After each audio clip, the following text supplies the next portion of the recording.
Manever I say ma PENDREAM TV. PENDREAM TV there, osia dem yopo. Honourable members, the motion has been moved. The chairman of the committee has also presented the committee's report pursuant to Standing Order 1 through 7. A full debate shall arise on the principles of the bill on the basis of the explanatory memorandum and the report of the committee. Honourable member, the floor is now open.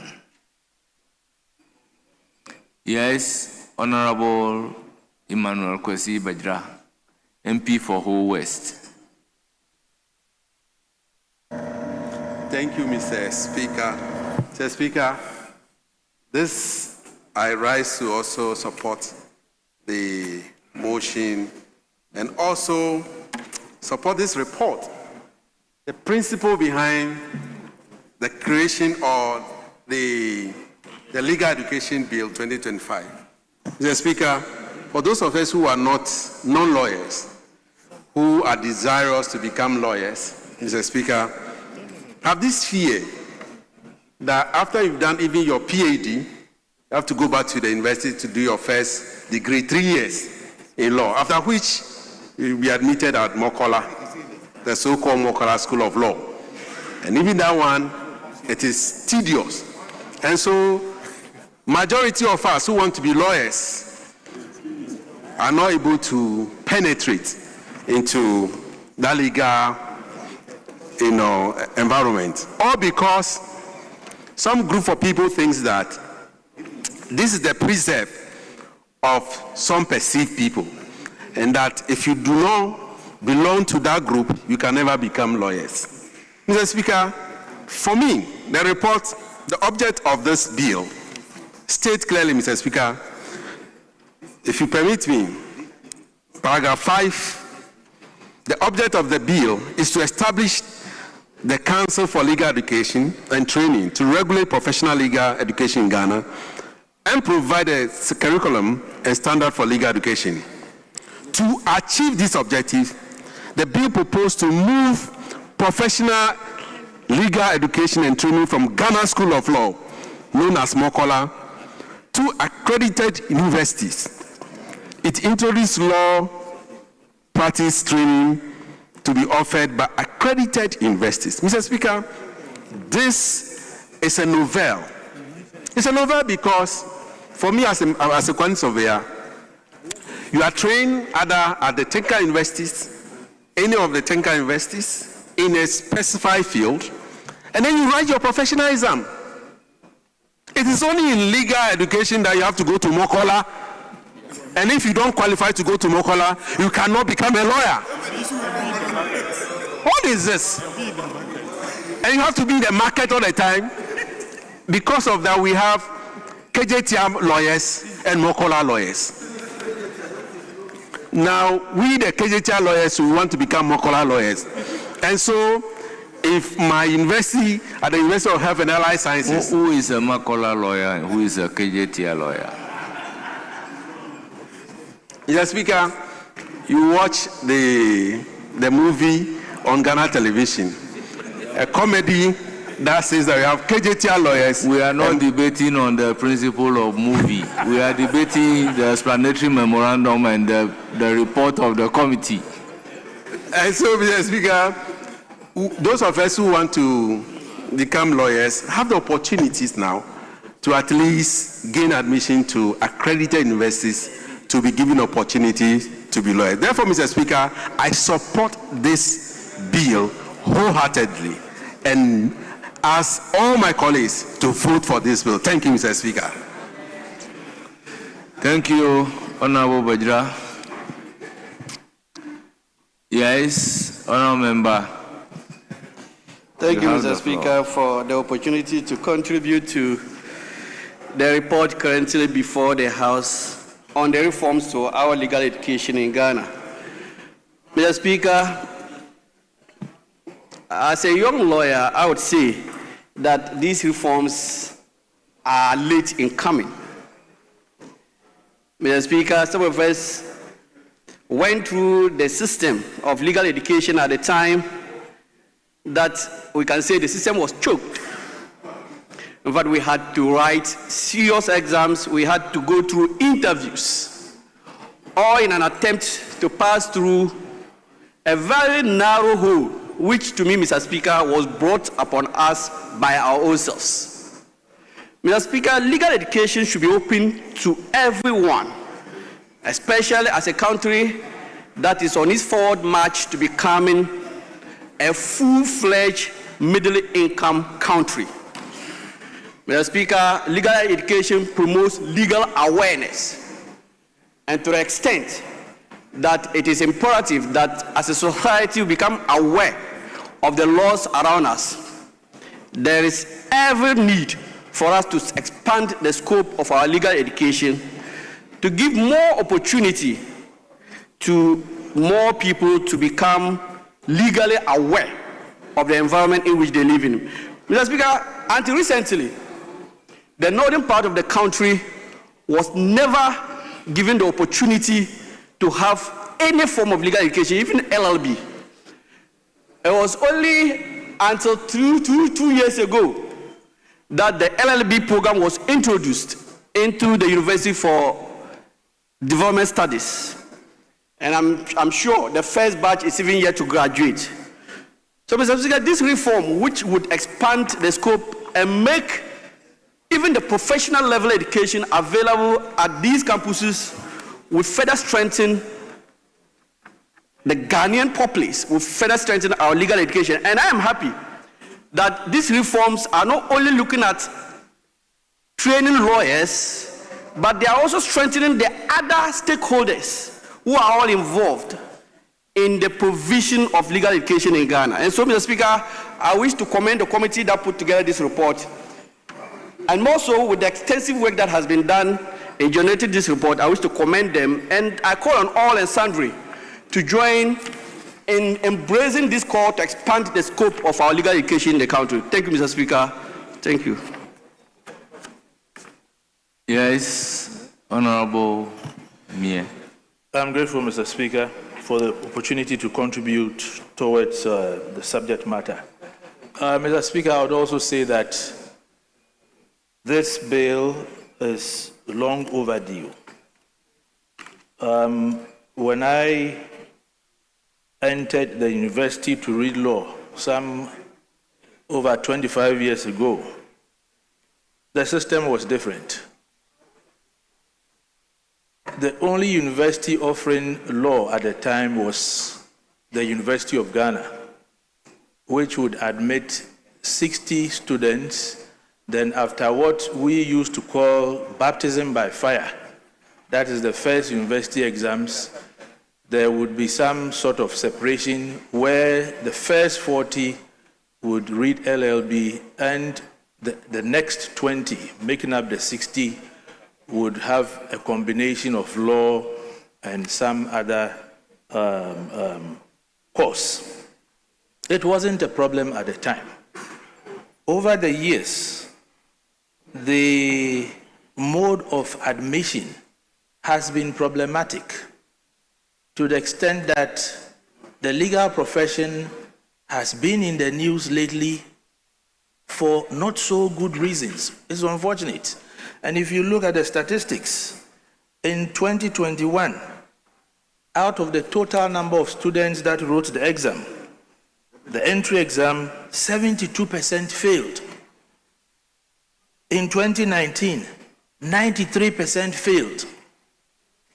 In 2023, 67% failed.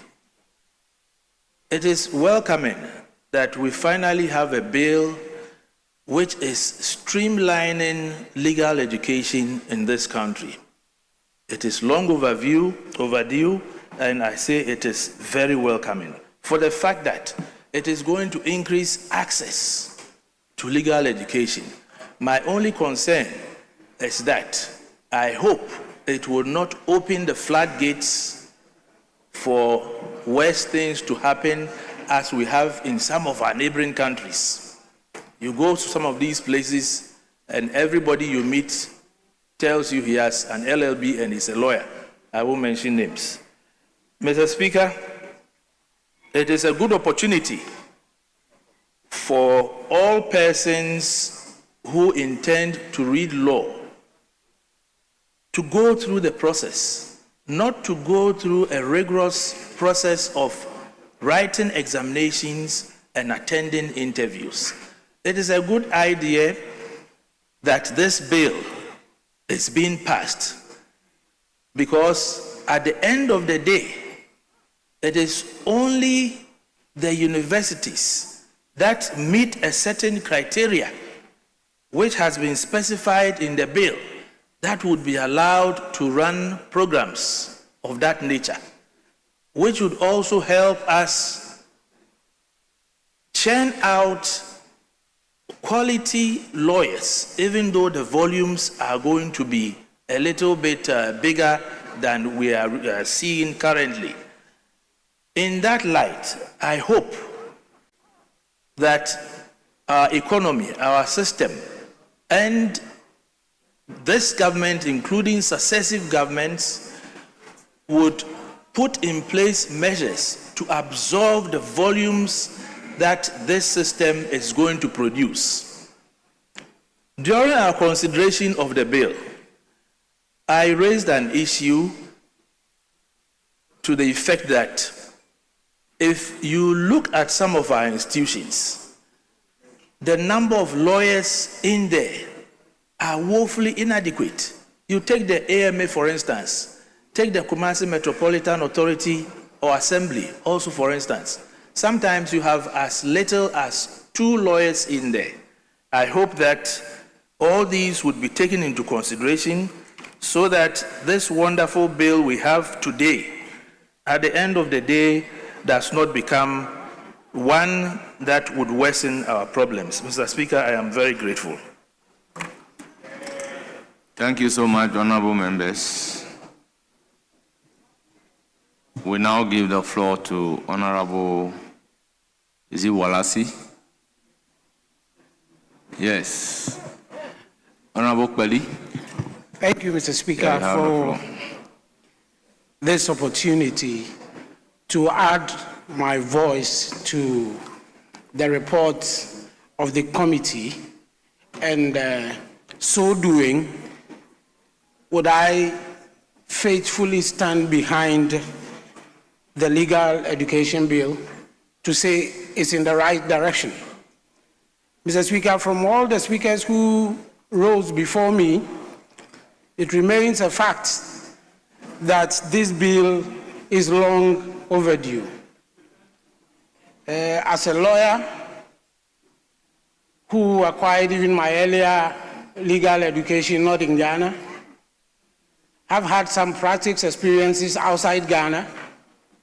We have come to realize that the world has evolved beyond the static legal education that our common law fathers presented to us, may I say, the thereof, the thereafter, which had been handed over to us, for which even a lawyer-to-client ratio we have been unable to meet.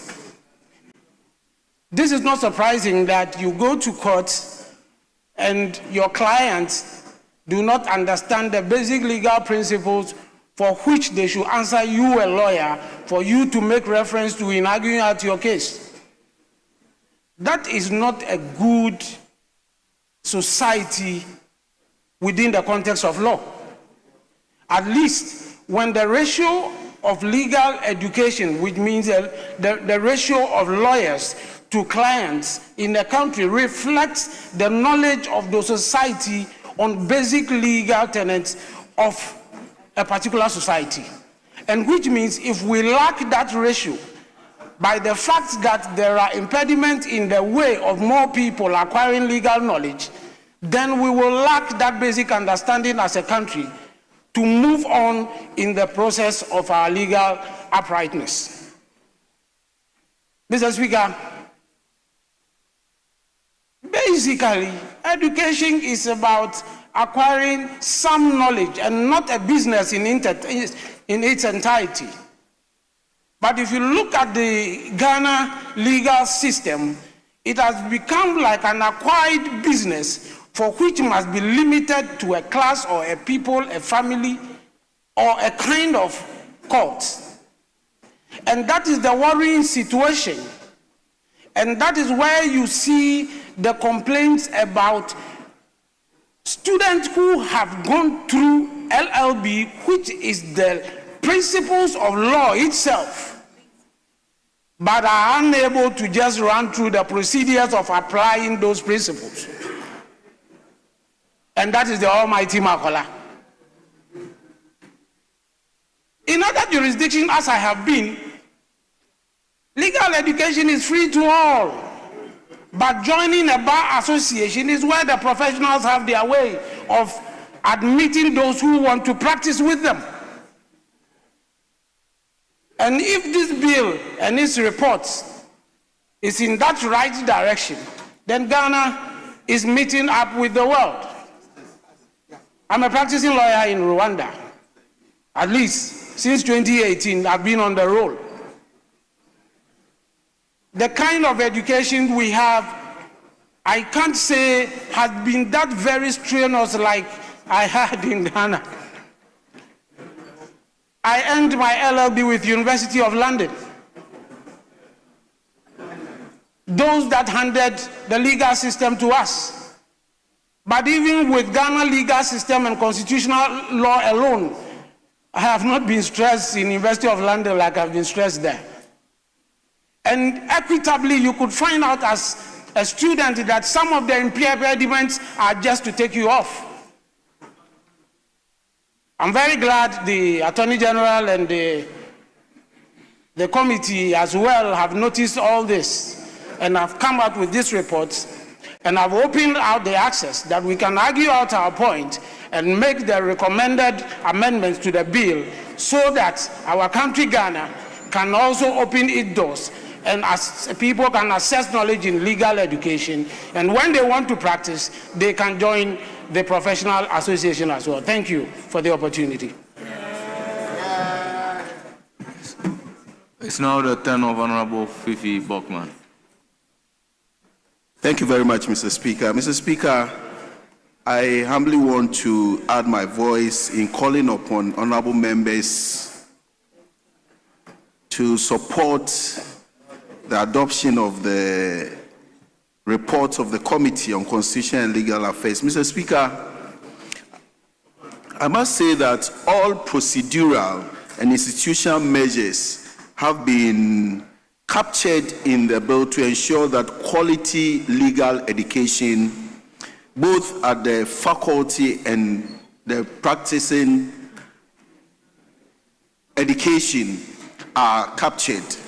Mr. Speaker, this bill also shall be a great relief to parents and potential legal practitioners, as it will eliminate the psychological trauma which students go through as they go to face the almighty entrance exams at Makola.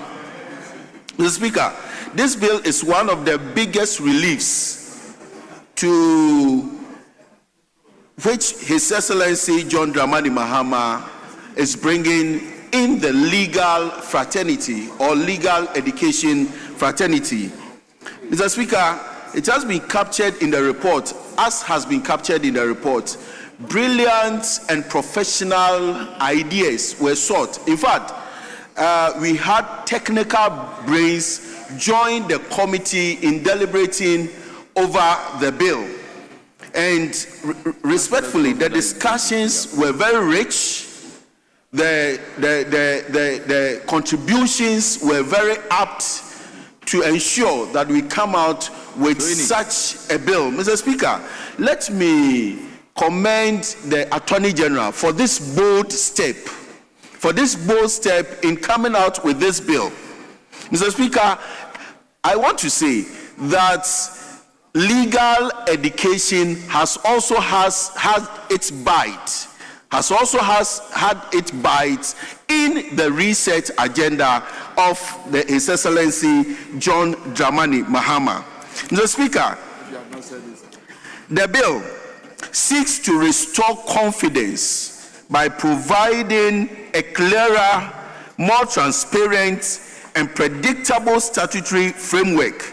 Mr. Speaker, it establishes an examination board that does not have anything to do with political interference. In fact, the examination board, as the bill seeks to provide or has established, would ensure that there is transparency, will ensure that there is equality and equity, will ensure that any person who wishes to go through the legal education, legal practice education to come out as a lawyer, comes out, without any fear or without any favor.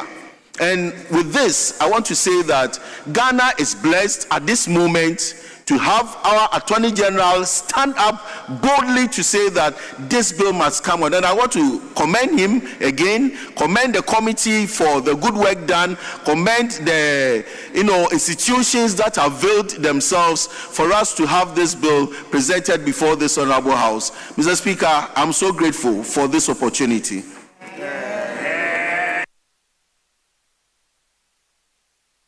I will then give the floor to Honorable James Enu.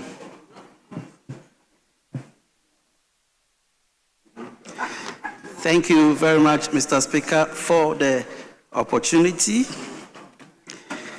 And Mr. Speaker, let me also add my voice to support the adoption of the report of the Committee on Constitutional and Legal Affairs on the Legal Education Bill 2025.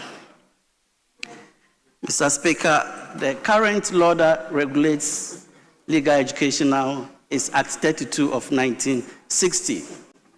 So right from the word go, you can easily see that the law has outlived its usefulness, looking at the fact that it's been on for the past about even more than 60 years.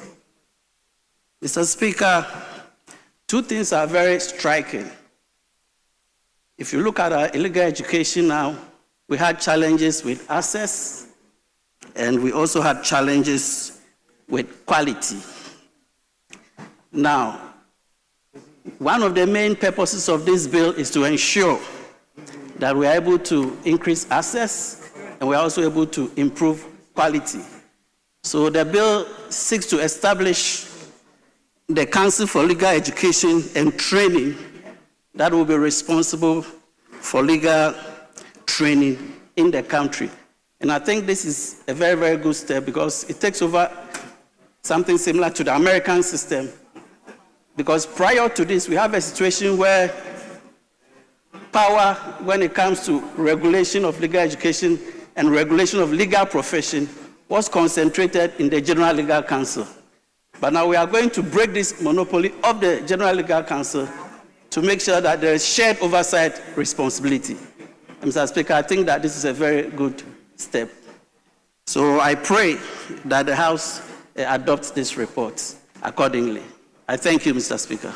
Yeah. Yes, Minority Leadership.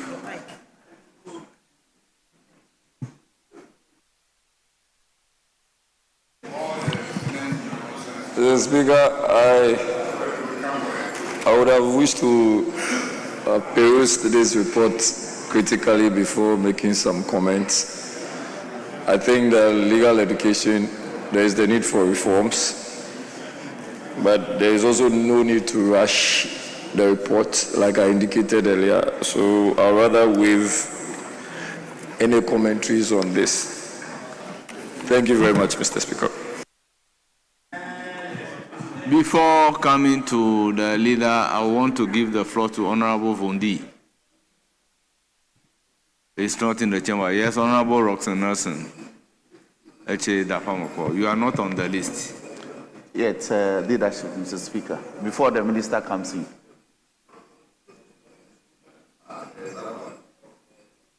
So you are speaking for leadership? Yes, yes. Okay.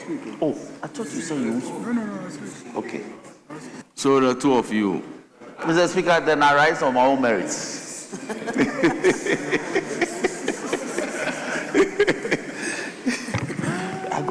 am inclined to decline. Mr. Speaker, it's a special appeal. You have the Special floor. appeal. Special appeal. You have the floor. We'll take Jerry's time. You have the floor. In view Speaker. of the fact that Jerry decided not to come.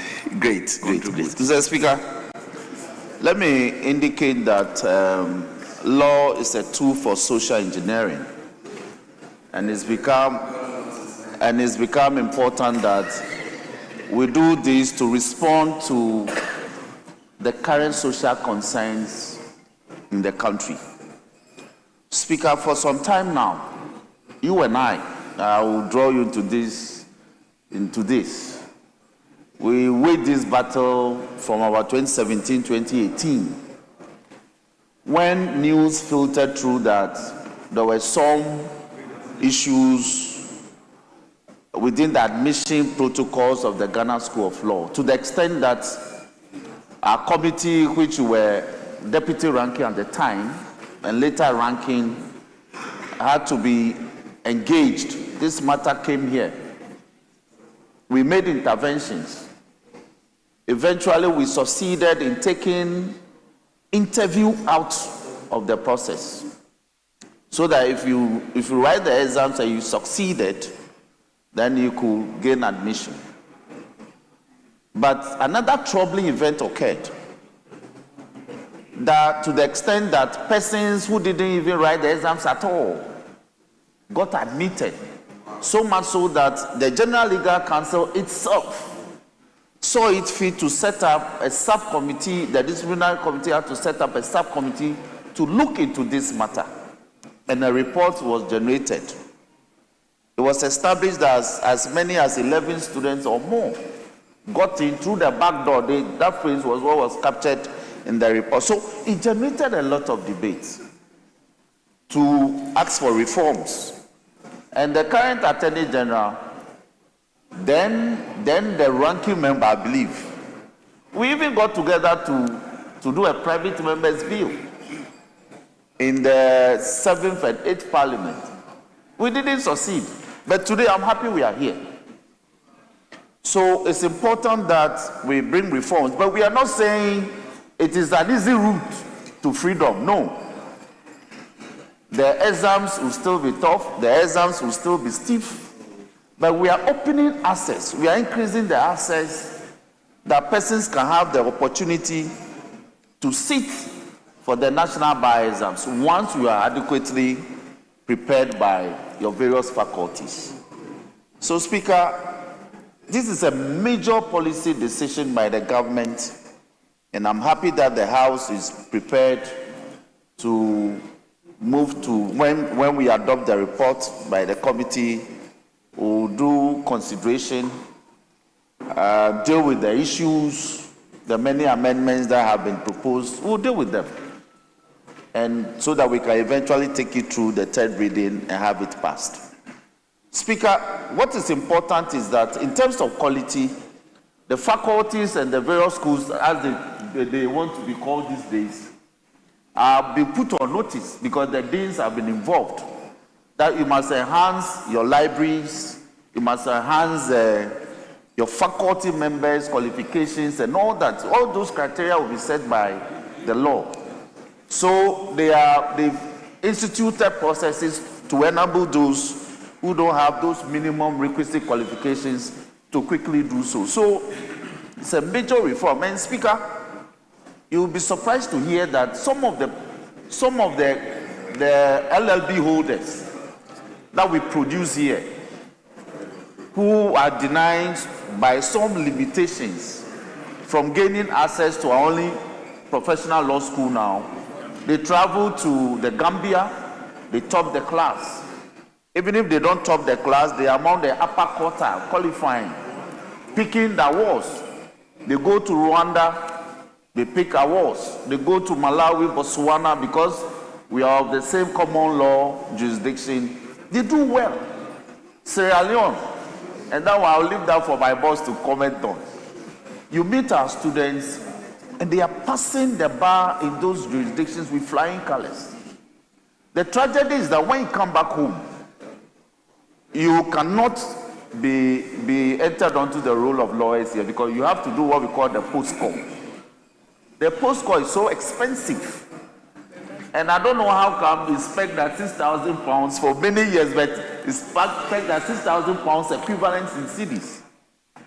So you may take the opportunity to go and train in the law outside. When you get back home, it's expensive to really do the post-call. So it's become another avenue to sieve in the ordinary person's opportunity from qualifying. So, Speaker, I won't say much, because the fights, the battles that we waged today, we are seeing is coming to fruition, and we are happy. So we want to say thank you to all the stakeholders, Speaker, including yourself. I know the things we went through, but we shepherd this, deal with the amendments, and have it passed so that the reforms can be implemented. We are not saying it's a foolproof system, but it will come with some challenges. We'll have the opportunity to tidy them up as we implement the new reform legislation. Speaker, I thank you for the opportunity, and this is well anchored in Article 25, Mr. Speaker, 25(1) D.E. thereabout of the Constitution. So it's well anchored in our constitutional provisions that we must create wider access, equitable access, equal opportunities for our educational opportunities that are available in this country. Speaker, with these words, I thank you for the opportunity. Thank you very much. Yes, Majority Leader. Thank you very much, Mr. Speaker. Let me join colleagues to recommend to this House to adopt this report, because year after year, the issue of access to professional legal education has been a problem, a perennial problem. And this House received several petitions from association of students who had written the examination, who had failed to get into the law school, and who felt unfairly treated. And at that point, I recall that even the General Legal Counsel had to carry out some reforms in the examination process with a view to introducing some level of accountability, fairness, and justice in the process.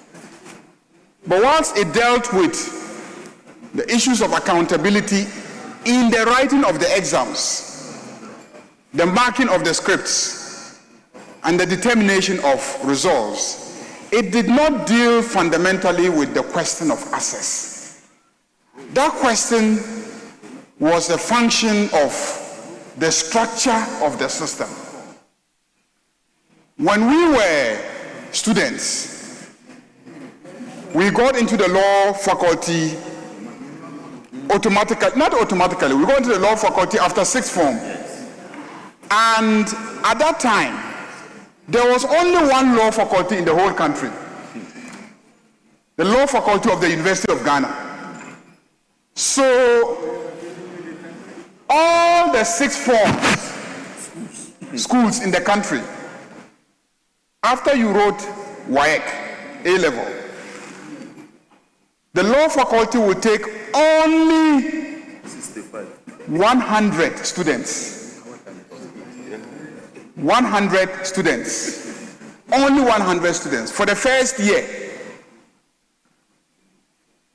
For the first year. To determine whether you will be a law student to graduate with LLB or not, you had to do well in first year university exams. If you did well in first year university exams, you were likely to fall among the first 60. And it is the first 60 who were offered the LLB degree, the course. The rest will be BA students. They will be sent to all the other faculties, but they will be allowed to do certain courses like jurisprudence and etc. at the law faculty, which also automatically enable them to go to the Makola, those days we called it law school. Leader, yours is better. In our case, 150 students, and at the end of the first university examination, they will admit 60, 90 must find their way outside the law faculty. Yeah. So,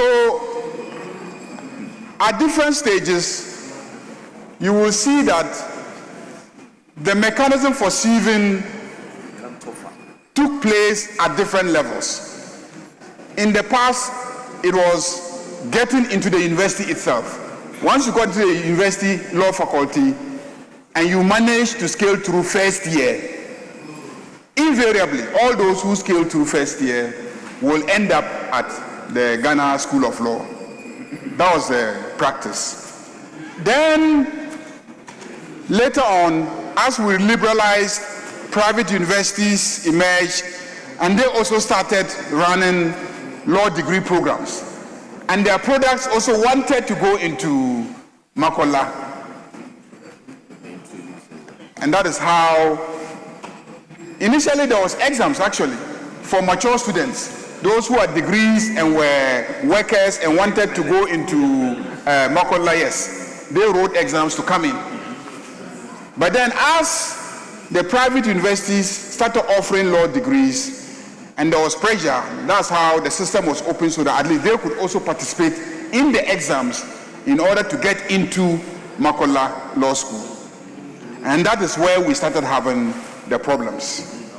So what government has decided to propose to this House to consider is that since we have liberalized tertiary education and we have many private universities offering law degrees, and they've been accredited to offer law degrees, then we cannot maintain a monopoly of the legal education program in the Ghana School of Law. We need to open up that monopoly. So all the other universities, if they meet the appropriate criteria and standards, they will also be accredited to run programs that will allow their products to automatically write the bar exams. So this is the greatest opportunity that could ever be offered. The only thing is that we must ensure that all those universities that offer law degrees maintain the requisite standards, because we don't also want, in the process of liberalizing, to allow standards to fall. So that is the major issue that in this legislation we must tighten to ensure that law faculties accredited to offer the program must maintain the standards. That way, every university that has a law faculty can have their products write the bar exams, and then if they pass, they will be called to the bar, enrolled. Let me indicate that we are not saying that many more people will pass the bar exams. And we're also not saying that it will lead to an automatic increase in the number of people to be enrolled every year. The only thing we are guaranteeing is that everybody who has a law degree from a university accredited to offer law will have an opportunity to also write the bar exams. That, I think, is what we are guaranteeing. The second issue of increasing the numbers is a function of the regulators. So we try as much as possible to look at how we can increase the numbers. If you look at the ratio of lawyers to the population, it is very, very, very high. In most jurisdictions, in America, in most European countries, in Canada, you have invariably a ratio of 1 lawyer to about 300 people. In most jurisdictions. Here, the report I'm getting is an indication that it is 1 lawyer to 2,000, in fact, some say 5,000. Some say 5,000 to 7,000. But I've also seen statistics that place it at, 2,000. But if you look at all those who have graduated, we don't know how many who have passed on. But if you look at the role, you may use that. But the question is whether they are actually in the country. So yes, your statistics may indicate that, if you look at all those who have been qualified, and then you divide the population by that number, you may get 2,000. But the reality may be that there are many who are not in the jurisdiction. So the actual ratio could be the 5,000, 7,000 to a lawyer. And so we need to also increase the numbers so that district assemblies, companies, corporations, traditional authorities can all have access to lawyers, because in all these places where there is some administration of justice, what happens invariably is that the absence of lawyers tend to delay proceedings and speedy, trials. And so we need to increase the numbers. So I recommend to colleagues that we should approve and adopt this report. Later on, when we go to consideration stage, we'll look at all the proposals and find ways of fine-tuning them to produce a legislation that will stand the test of time. We are not the first to do this. This has been the practice in the United States for a very long time. So it's not new. There shouldn't be fears by those in the profession. I have always said that maintaining professional standard is not just a function of the training program. Professional standards are even better maintained by the judges in the courtroom. Because when your teachers have finished with you, depending on how you pass exams, there are many of us who will wait, and the day before, will commit everything to memory, go, pass, and the following morning we forget.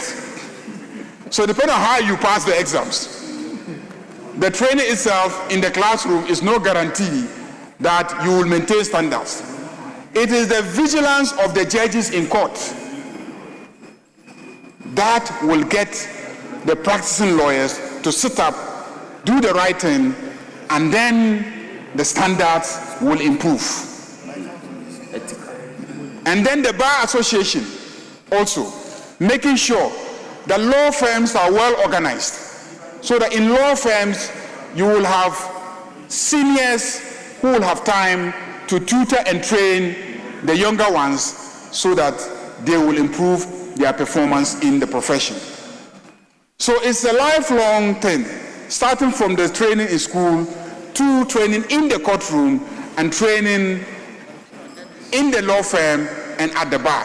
So if you just focus on education alone and fear that standards will fall because you are opening the floodgates in terms of access to writing the exams, I don't think that would be a fair analysis. Even in America where they are doing it, there's no indication that professional standards are low.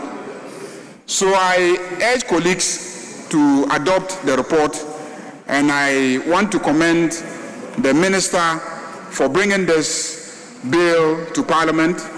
This is a major promise of the NDC government. The NDC government has promised all those holding degrees in law that we will create a fair and equitable platform that will give them access to being called to the bar. And we are living up to our promises and our commitments. And that is why this bill is here. And I want to assure the students out there that we will do whatever it takes within this meeting of this Parliament to have this legislation enacted into law. I thank you very much, Mr. Speaker. Honorable members, before putting the question and to avoid taking part in the debate, some of us have suffered a lot and can only say this bill is coming at the right time. Honorable members, there are instances where in the budget it will be indicated the number of students that will be enrolled into the Ghana School of Law, and at the same time, they will budget the number of students that will fail. So sitting at the middle of the third row, we have difficulty. Because if you say you'll be admitting 200 students, but out of the 200 students, 100 will be called to the bar before the examination, you are telling me 100 will fail. So we had our own challenges, and I believed this is the way to address the issue. With this, I'll put a question. AG, you want to conclude? Right, Honorable Speaker, I want to take the opportunity to thank honorable members, the able chairman of my Committee on Constitutional and Legal Affairs, for the good work that has been done on this bill, and for all the commendations. I was very happy that my colleague, the Honorable Tony Mia, said that this was a wonderful opportunity coming from the opposition. I thought that was very reassuring. And this is because the bill, as the Honorable Majority Leader has pointed out, it accords with the letter and spirit of the Constitution in Article 25 to create equality of opportunity for every one of our citizens desirous of becoming lawyers. The Honorable Majority Leader has described how strenuous it was for people to become lawyers in the past.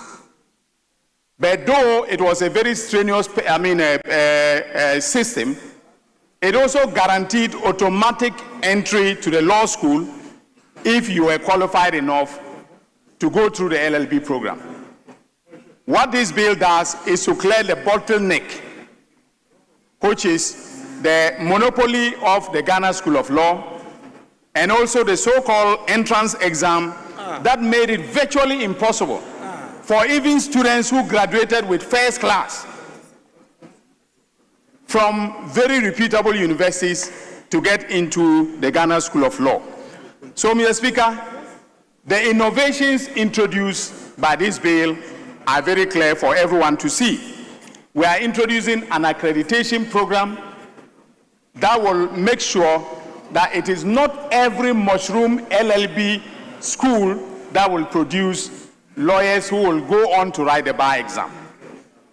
There will be accreditation and quality control to ensure that if there is a university producing LLB candidates, those candidates would have gone through a training that is either equivalent to or better than what I went through or what the Majority Leader went through before becoming lawyers.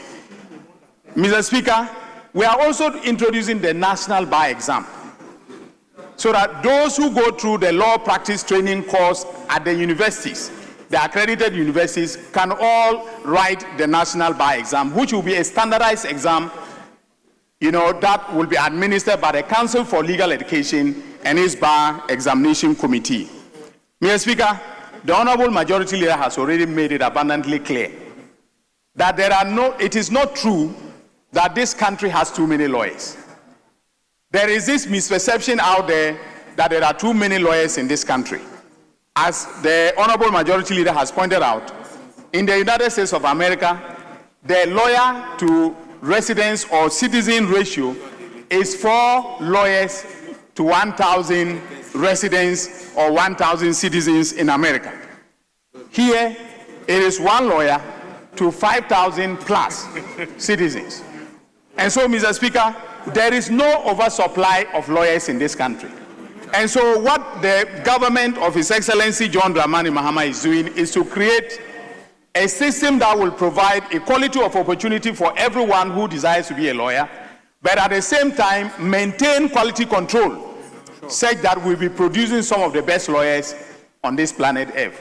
So, Mr. Speaker, I urge everyone to support the motion for the adoption of the report, and also to actively take part, especially the lawyers, take part in the refinement of the bill so that when it comes out and it is passed into law, it will be one that will stand the test of time. So, Mr. Speaker, I thank you very much for this opportunity, and I thank members for their participation. Honourable members, at the conclusion of the debate, the question is as many as are in favor of the motion say aye. Those against say no. Honourable members, the ayes have it. The motion is adopted. An act to establish the Council for Legal Education and Training to regulate legal education in the country, provide the curriculum and standards for legal education, and provide for related matters. Honourable members, the Legal Education Reform Bill 2025 is accordingly read a second time. Yes, Majority Leader. Mr. Speaker, I think we were scheduled to start at 12. So far as the records are concerned, it was 12. We were late, but it was 12. So technically, we've done 5 hours. So we're in your hands. Honourable Majority Leader, I beg to differ. So you may move a motion for amendment, for adjournment. Well,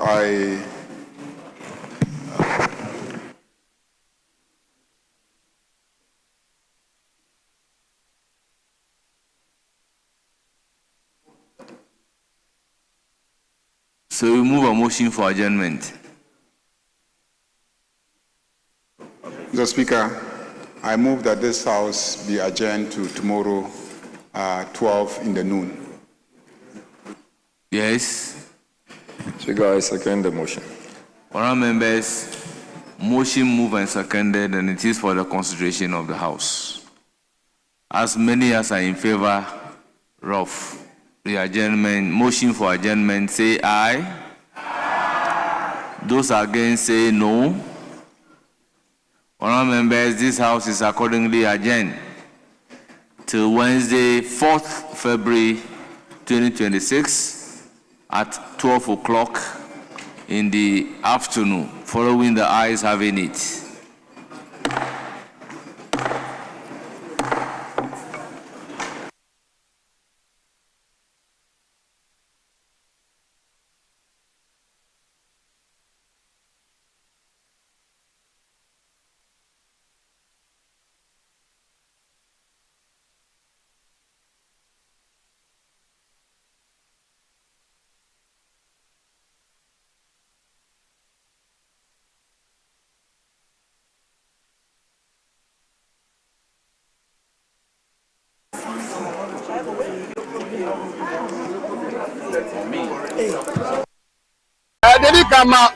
PENDREAM TV now so far so good. Say open online portal e wo Ghana. Nipa share, nipa follow, nipa comment here. To my best of knowledge, without any biases, PENDREAM TV.